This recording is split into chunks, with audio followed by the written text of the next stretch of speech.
Now you're very welcome back. Joe Molloy with you, 53106 for any of your texts. We have a Premier League double header this afternoon, so later on the big game really is Liverpool away to Arsenal. Jurgen Klopp has all but conceded the Premier League in his press conference on Friday, and win today, absolute necessity for Liverpool. So Stephen Doyle, Kenny Cunningham will be on duty for that one. Before that we have Crystal Palace, Leeds United. Nathan Murphy just with us earlier on in the show. Brian Kerr is with us now. Good evening.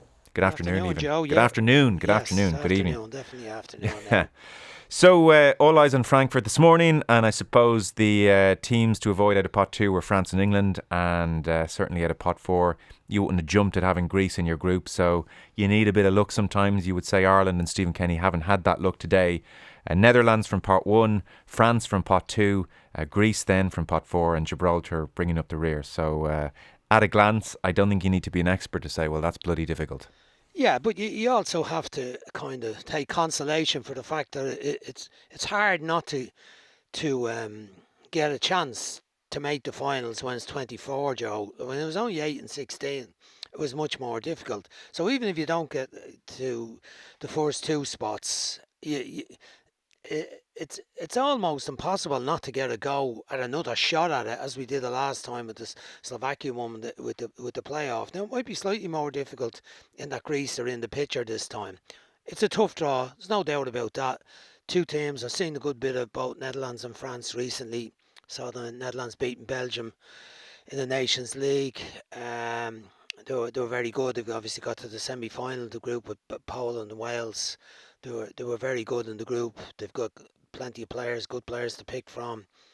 And the attacking part of the pitch, they haven't got loads of brilliant players up there. They're dependent on Depay and Bergwijn. They've scored a lot of goals, mind you, with those two particularly. Bergwijn couldn't get a regular game at Spurs. Went back to the Netherlands. And Depay has got lots and lots of international goals in recent seasons. But they ended up playing Janssen in the last match, Vincent Janssen against Belgium, who it's a bit of a failure when he was another one that was at Spurs and couldn't score a goal. Went off around the world playing in I think he played in China for a while. Um, but when I saw them having to pick him, I said they must be a bit short. But look, around the pitch, they're very good players.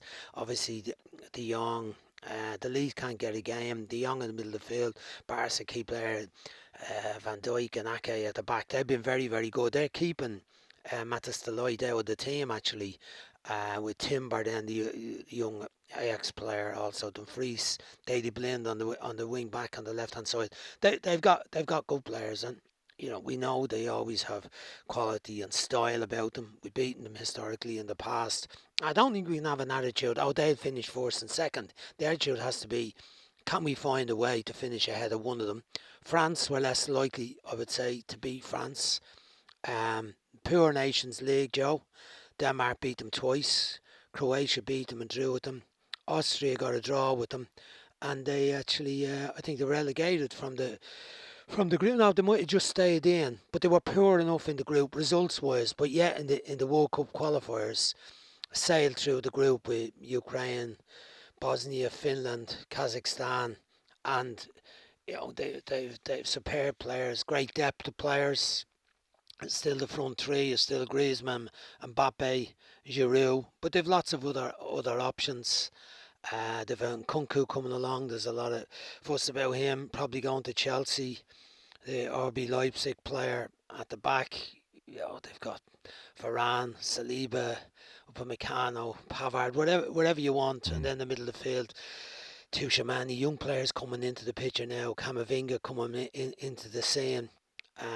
Loads to pick from in that area of the pitch as well.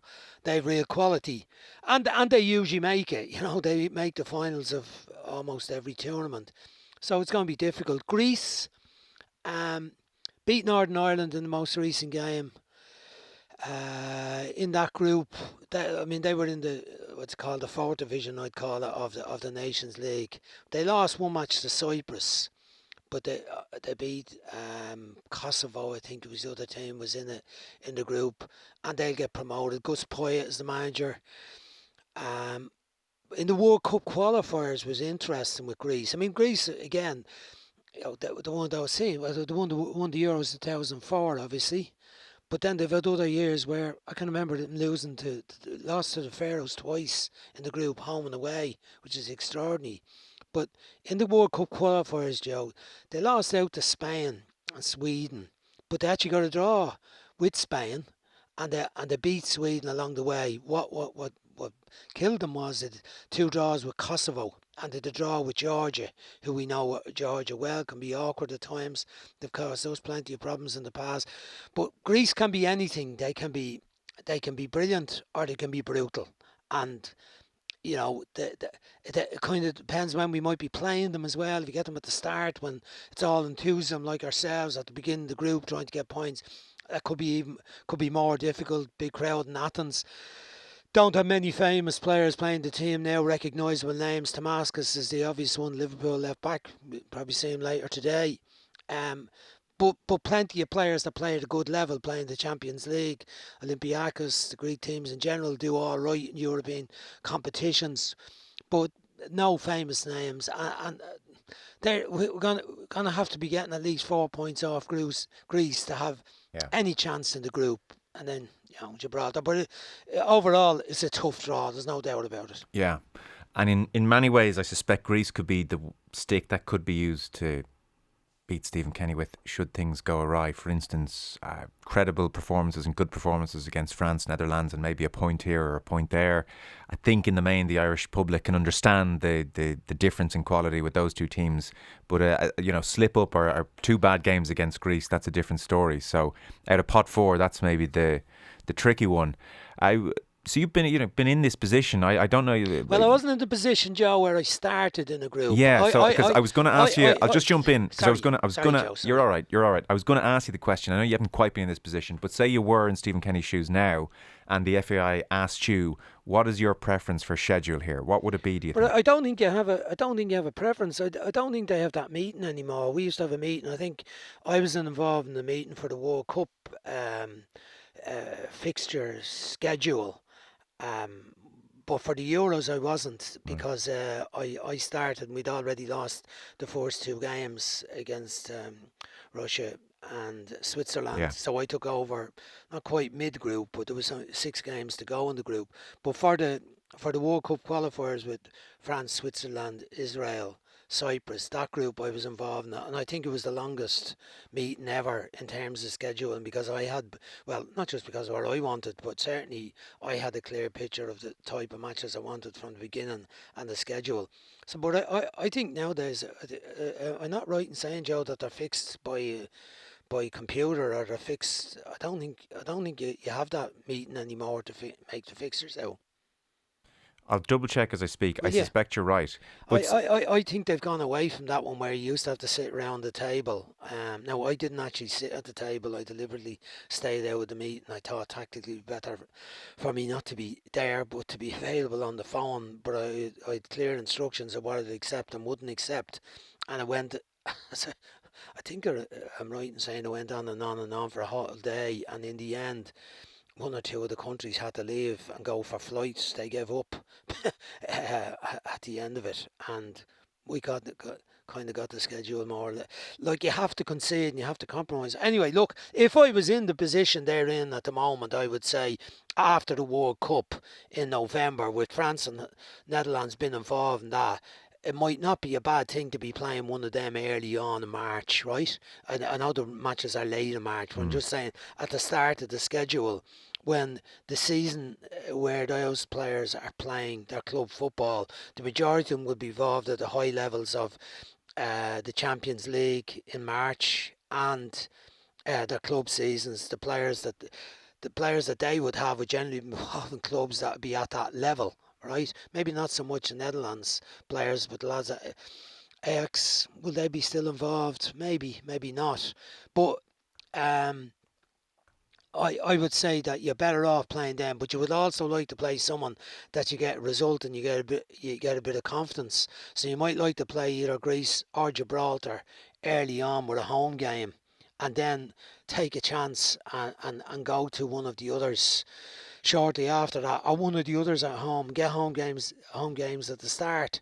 That's what I would think. But everyone has to look into it in their own way. But getting some points on the board early on would be important. Yeah. But also taking take some risks in playing one of those two. I mean, or else do you wait for them at the end, hope for them in June, that they'll be knackered in June, that they'll have had their belly full of football by the time June comes, because they've all played so many matches at their club teams in the year, and they've played the World Cup, and then June comes, and players don't usually love the June matches in general. Players are kind of tired at the end of the season. Irish players might have more enthusiasm because the majority of them are playing in the Championship, and the ones that are playing in the Premier League will probably be more involved in mid-table stuff rather than top-table stuff.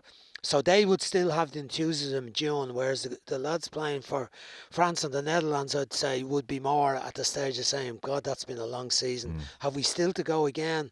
Have we to go to Ireland? Have we to go to Gibraltar? Those sort of things have to be considered and make astute judgments if there is an opportunity. But I don't know, Joe. Did you get the answer on that one yet?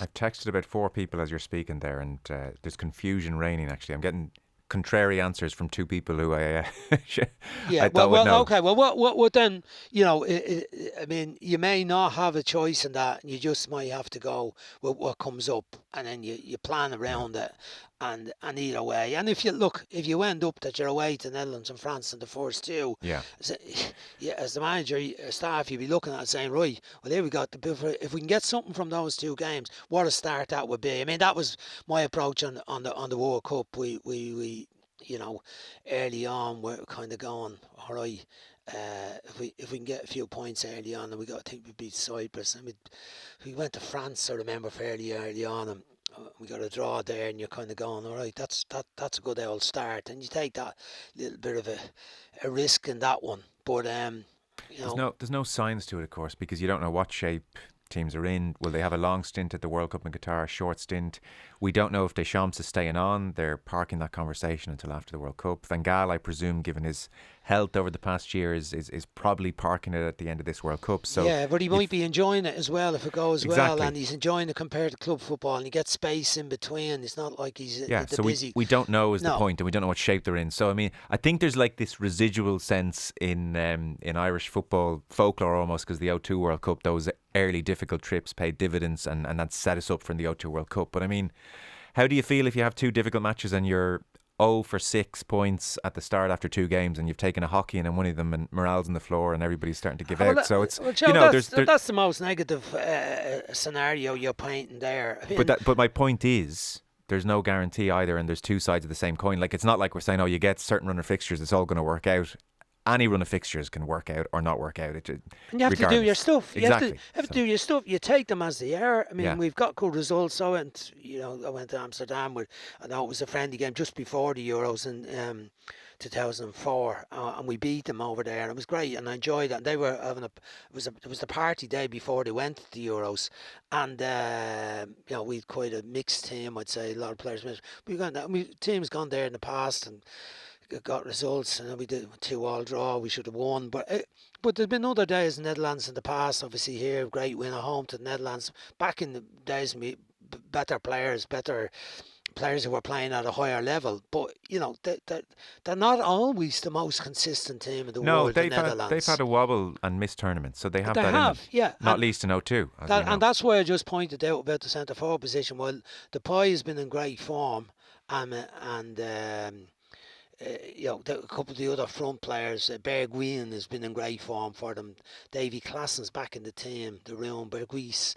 They're not always the most consistent, brilliant players ever. So you don't look at it and say, we're done for there. Equally with France. I'm not saying that. I know you're not. The simple point I was saying was the fixtures are no guarantee of anything. That is all. No, and you've got to get points, and you've got to get the points somewhere along the line, and you've got to make sure that you get 6 off Gibraltar, and when you get goals as well.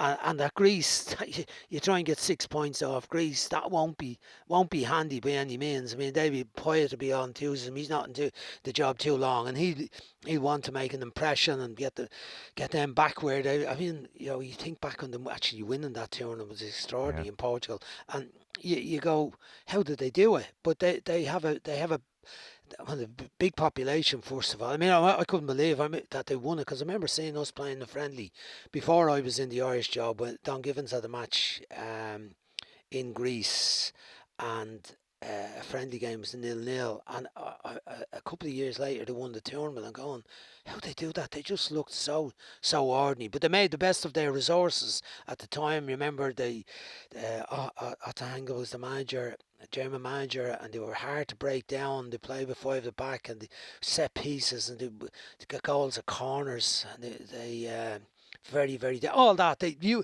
made the best of the possible resources they had. So the potential is there with Greece. There's a depth of passion around football in Greece that's there, latent all the time, and they'll be difficult opposition, no doubt about that, Joe. Yeah, and so in terms of Stephen Kenny and this never-ending debate, would you be of the opinion that regardless he should get the playoff game, should the playoff game arise for Ireland, or do you make a decision at the end of the campaign in November? Well, I didn't think they made the right decision the last time when they changed Mick McCarthy before the playoff. That'd be my view, that they jumped, and that Mick would have been in a better position to get us through two possible playoffs than changing course at that stage. I thought that was a stupid move. International football is totally different.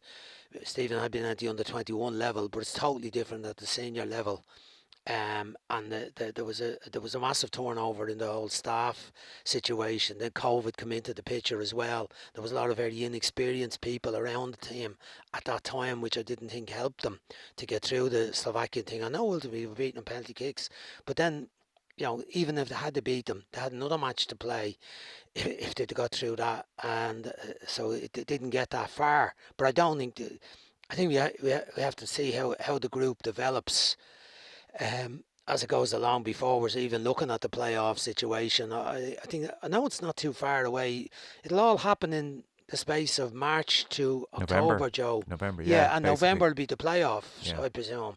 And so it'll all be slap bang wallop, it'll be stuck in. There won't be much recovery time, and but I'm not sure about jumping around. That's kind of thing that some of the let's say less stable countries do in terms of changing managers after a couple of bad results or three. And sometimes it works. It worked for Serbia, I think, last time around in our group, but it doesn't generally work that well. So, but let's even get on it. He's in the position now. He's talked a very good game all through the defeats and us going out of the various groups, and he's I've said that he's over-egged it in terms of talking about the performances after the matches as well, about using words after the games which are an exaggeration on what we actually saw with our own eyes against Armenia and Scotland in the two latest matches. So next time round, let's get on it. All the experimentation has been done. Maybe not all the young new players have been put into the team, but it won't be about experimenting about style anymore. It'll be about results. It'll be about get in, get stuck in, and get us to a finals tournament. Be one of the 24. It's not that difficult. The playoffs, incidentally, and I take your point, let's wait and see how the group transpires, but they'll be in March of 24. Okay, that's what I was wondering with the November ones. No. I thought that was too quick. Some of the groups they'll have to play. We'll have 8 games. Some of the groups have to play 10. Yeah. So I wasn't sure. So they probably still have to play some of the group games up until the end of the year, and then the playoffs will be 21st of November will be the final group game. Yeah. Well, we'll have to up to November to get the 8 games played. So we won't necessarily have to play to March, to June, to September, to October, until November. Is that right? We only have to get 8 games in. Nathan's looking at me nodding, saying, yeah, you're right. Yeah. So we'll have friendly games in there somewhere, so it's not quite as... There'll be no 3 games in 8 days or 10 days kind of territory anyway. So won't be an issue. But 21st of March, 26th of March, they'd be the playoff semi-finals and final potentially. So again, that's a long way in the future. We won't worry about that. The general sense I'm getting from people is the days of cattle trading are over, and so it'll just be configured by a machine anyway. So there won't be any decision to be made. That was my first thoughts on it. Yeah. So what do you think? Ireland to finish third and then breeze through the playoffs? Is that the most likely? Look, at anything better than that would be a surprise given Yeah. the history of France and the Netherlands. That's been blunt about it. I mean, you pointed out the Netherlands have missed the odd tournament. They've not missed many over the last 30 years, but they've missed a couple. France are almost always there. They missed one, I think. Yeah. But they have such depth and history of the game, and players playing at such a high level on a regular basis. Not all Netherlands players, mind you. You know, look at some of them and you go, "Oh, right, he's not that impressive." But I mean, even the ones playing within their own league. Not that there's too many in their own league. Goalkeeper's not particularly well off. Yeah. Pasveer is elderly goalkeeper. But you know, in general, Yeah. look at last team that match Ake, Van Dijk, Timber, midfield, Blind, De Roon, Berghuis, Dumfries. Good players, Bergvin, Klassen and Janssen. But they've got Gakpo, who was a lot of fuss about. He didn't play, come on a half time the last game when they beat Belgium. De Vrij, De Ligt at Juventus. Malacia at Manchester United not getting the game. Young Grevenberch, that was at Ajax, he's moved on now as well. But you know, plenty of depth in No, that they do. midfield, defensive area, maybe a little bit short Short up up front. top, That yeah. you would, the point up didn't play the last game. You'd be hoping that some of them might be missing. Do you know what though? And it's the positive side of things as well. A group of death is always very compelling because there's good teams in it. These are amazing Yeah, trips, and there'll be big nights in Dublin. And look, I was fantastic. a Great for the tourism, Joe. well, I was just well, absolutely, and I was a first year college student, and I trekked over to Paris with my mates for France nil, Ireland nil, with 30,000 others when you were in charge in '04. And like it's a great trip. It was a big night. We could easily take 25, 30,000 again. Who knows? I doubt they'll give us the tickets to do that, but we often No. find a way. But you know, like I'm sure you remember that as a highlight of your career. So those are big nights, Stade de Oh, yeah. France. Oh, You well, know? these are. Look, I do remember it well. It was. Do you still give out to John O'Shea for missing that chance? You Yeah, do, no, yeah. I do. I think about lots of things from that night, but I do think about how cute the Irish people were in terms of getting the tickets for the match. They started early on the chase, Mm. and they were able to get them before the French kind of people realised the game was coming up, and we had an extraordinary crowd. I think that was the biggest crowd we ever had in an away game. It was absolutely ever. amazing. Yeah, Kevin And Kilban and Roy Keane in midfield. Kevin Kilban very good that night. I remember. yeah, the whole team was very, very good on the night. We played very well in the game. That was a good French name. But look, now go where we are now, and yeah, Amsterdam away, like Netherlands playing Amsterdam, you presume, although they play matches in Eindhoven as well at times, but or Rotterdam rather. So it'll probably be Amsterdam, Paris, Athens, and even Gibraltar. You can go to Spain and get down to Gibraltar. Um, you know, they're attractive to go to. I'm sure the supporters will be scrambling with tickets to start early enough. There's no Azerbaijan or Kazakhstan No. or Georgia in it, you know, that they're difficult places to get to, expensive places to get to, flights wise and so on. These are all doable, whether you get direct flights or not. So it's a nice looking group. The players will be familiar. Not the Greeks won't be, and commentators don't like doing Greece either. The names are difficult, but you know it's an attractive group, Yeah. and you're in at the start. Everyone's level at the start, and you go and you do your best you possibly can to get the maximum points, and that's how they should approach it, and I presume they will approach it. Well, listen, if we're at the point of worrying about commentators and the Greek names, we've probably exhausted everything we can say at this point. So, Now, Joe, I think I did Greece and Japan at the World Cup a good few years ago. Oh, I did yeah. a commentary, and it was a tough one. I In fairness, the Greek names were a bit of a struggle. Recognising some of the Japanese players a bit of a trouble. I think Honda might have had a bit of a blonde touch in his hair at the time, was a bit of a giveaway. But other than that, it was a struggle. But I survived.